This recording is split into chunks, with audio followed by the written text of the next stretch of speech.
या देशामध्ये प्रधानमंत्री पदासाठी आता जर सक्षम उमेदवार कोण असेल, माननीय मोदी साहेबांच्या नेतृत्वाच्या त्या विरोधात त्यांची एक स्वतःची छाप आहे या देशामध्ये.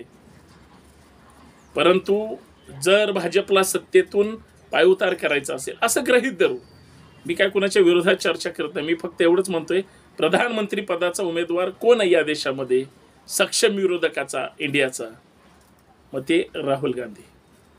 राहुल गांधी शिवाय दुसरा कोण माणूस आहे? ते मल्लिकार्जुन खरगे किंवा शरद पवार आहेत, नितीश कुमार आहेत का ममता बॅनर्जी आहेत?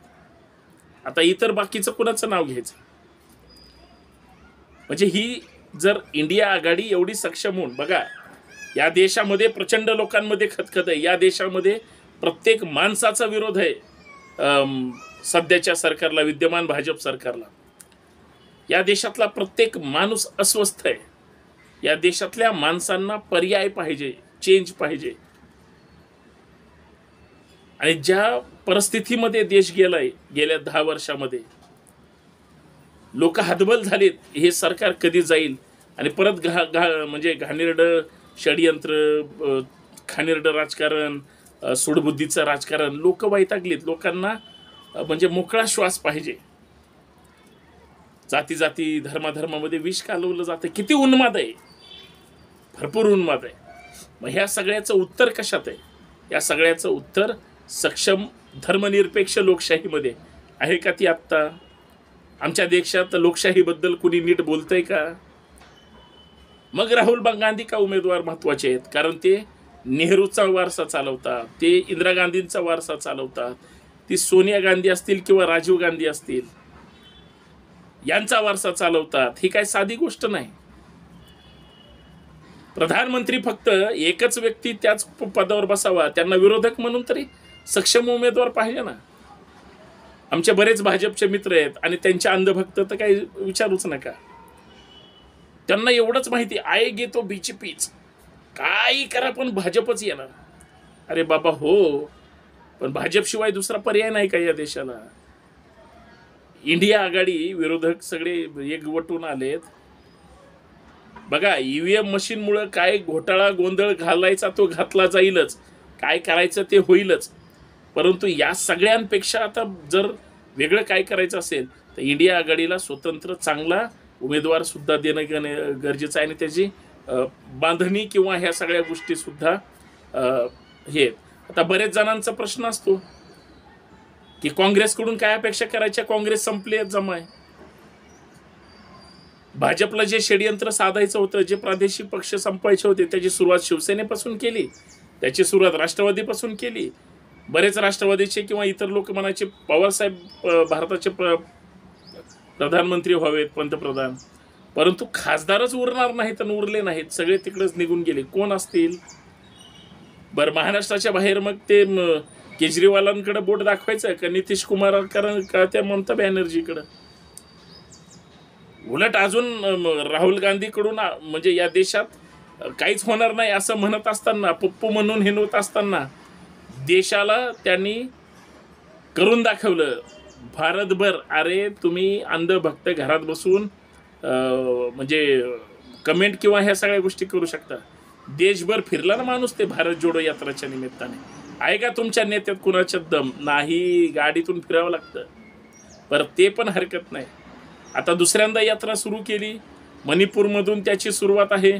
आणि मला असं वाटतं की ह्या भारत जोडो यात्रेच्या निमित्तानं जी दुसऱ्या फेजमध्ये सुरू केली, त्याचं काय नाव थोडं वेगळं दिलेलं असावं.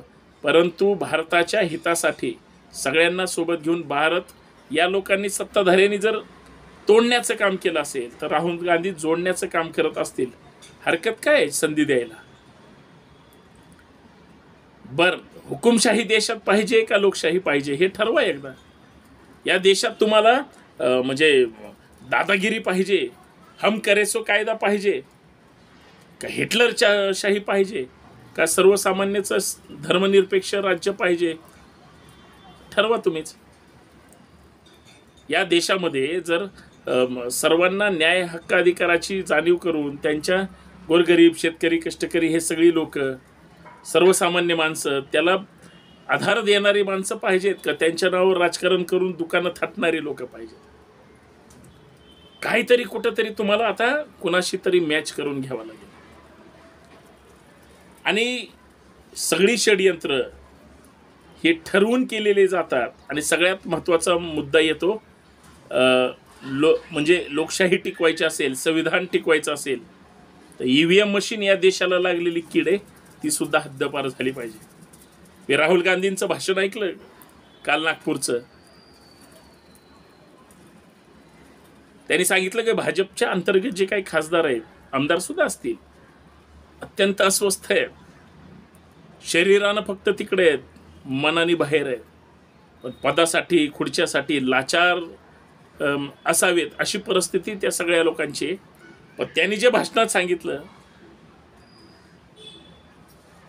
की इतकी जर म्हणजे हुकुमशाही या देशावर असेल तर भारताला लोकशाहीच अपेक्षित आहे. आणि ती लोकशाही मिळवून देण्याचं राहुल गांधी पंतप्रधान झाले म्हणून या देशाचे प्रश्न सुटतील आणि मोदी साहेब आता परत तिसऱ्यांदा बसले म्हणजे आता तुमचं जगणं मुश्किल. आता जर तिसऱ्यांदा आले तर तुमचा कार्यक्रमच झाला. जशी नोटबंदी केली होती ना, तुम्हाला न सांगता असंख्य गोष्टी आहेत. थाळ्यांत हे सगळं वाजवायला लावलं होतं, तुम्हाला कळतच नाही. तुमच्या डोळ्यावर जो पडदा पडलाय त्याच्यातून बाहेरच यायला तयार नाही. पण या सगळ्या गोष्टीला पर्याय जर काही असेल, द्यायचा असेल तर ती सक्षम आयडियोलॉजी, आणि त्याच्यावर कुणीच बोलायला तयार नाही. राहुल गांधी बोलत असतील. बरं, राहुल गांधी एकटे आहेत का आता? इंडिया आघाडी म्हणजे पूर्वी जी लोकशाही आघाडी होती, आता त्याचं नाव इंडिया आघाडी झालंय. बघा, आपल्याला इंडियाच पाहिजे. आपल्याला आपला भारत एकजूट पाहिजे, सक्षम पाहिजे. आणि मग जर सक्षम उमेदवार, बघा या देशामध्ये 10 वर्ष सत्ता आहे आणि मोदींचं, RSSचं, भाजपचं इतकं भयानक नेटवर्क आहे की तुम्ही काहीच करू शकत नाही. तुम्ही तिथं तगच धरू शकत नाही. मोदी सहज तुम्हाला हरवू शकतात. एवढी ताकद मोदींच्या अंधभक्तांमध्ये सुद्धा झाली, कारण त्यांनी तशा म्हणजे लोकांच्या मोळ्याच मानलेल्या आहेत. आता जर ह्यांना हरवायचं असेल सक्षमपणे तर मग जेवढे काही विरोधक आहेत त्या सगळ्यांना एकत्र येणं गरजेचं आहे आणि त्याच्यासाठी लढावं लागेल, बोलावं लागेल. आणि ते जर होणार नसेल तर मग काय गप्पा हाणायच्या? 2-4च महत्त्वाच्या गोष्टी आहेत. म्हणजे महाराष्ट्राचाच विचार करू आपण. महाराष्ट्रामध्ये खास करून जेवढे विरोधक आहेत, मग शिवसेना असेल, राष्ट्रवादी असेल, काँग्रेस असेल, संभाजी ब्रिगेड असेल, काय वंचित बहुजन आघाडी असेल, अजून छोटे मोठे पक्ष असतील, सगळ्यांनी ताकदीनं एकत्र येणं गरजेचं आहे. सगळ्यांना संवाद साधणं गरजेचं आहे, समन्वय राखणं गरजेचं आहे, सुसंवाद राखणं गरजेचं आहे, जो की 100% विसंवाद आहे. आणि तेच शत्रूचं फावत आहे. कितीही प्रयत्न करू द्या, सगळे भाजपच्या अगेन्स्ट आहेत. फक्त तशी ताकद निर्माण करण्याची तर हिंमत पाहिजे. ती हिंमत नाही आहे विरोधकांमध्ये, असं मानायला हरकत नाही. म्हणून प्रधानमंत्री पदाचे जर उमेदवार, बघा, म्हातारे कोतारे जर ते केले तर लोक मतदान करणारच नाहीत तुम्हाला. तुमच्याकडं म्हणजे असं चार्मिंग नेतृत्व पाहिजे. आणि ती जर संधी, म्हणजे राहुल गांधी मान्य करतील, घेतील, नतील, हा संशोधनाचा विषय. पण आता ती गरज आहे.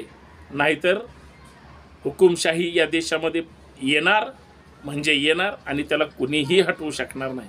एकदा विचार करा भारतीय म्हणून, आणि मग ठरवा तुम्हाला लोकशाही पाहिजे, संविधानात्मक लोकशाही मजबूत पाहिजे का हुकुमशाही पाहिजे, आधुनिक हिटलरशाही पाहिजे. तुम्ही सुज्ञ आहात. धन्यवाद.